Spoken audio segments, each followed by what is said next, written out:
ధరల గురించి మాట్లాడితే ఈ సంవత్సరం కుజుడు మంత్రయ్యాడు. ఎక్కడ లేకున్నా తెలంగాణలో అద్భుతంగా హైదరాబాదుకు ఈ సంవత్సరం రియల్ ఎస్టేట్ అనేటువంటిది గత సంవత్సరం కంటే మెరుగు కాబోతోంది.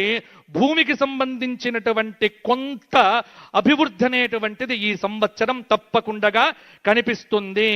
ఎక్సెస్ మనీ ఉన్నటువంటి వాళ్ళే భూమి కొనుక్కోండి తప్ప రుణాలు చేసి భూములు కొనుక్కోవడం మాత్రం మంచిది కాదు అనేటువంటిది పంచాంగం చెబుతోంది. అలాగే ఇంకొక మాట కూడా మనం ఈసారి గమనించవలసినటువంటిది ఏమిటి, విందులు తగ్గించండి. తెలంగాణలో ఏది మాట్లాడినా ధావత్ క్యా హే, ధావత్ ధావత్ ధావత్, నో ధావత్.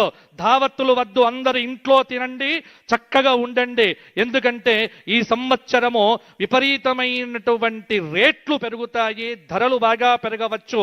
బంగారం అనేటువంటిది పెరగటం అనేటువంటిది శాస్త్రరీత్యా లోకానికి నాశనమే. కాబట్టి షేర్స్లో ఎవ్వరు పెట్టుబడులు పెట్టకండి, దేని మీద పెట్టుబడులు పెట్టకండి.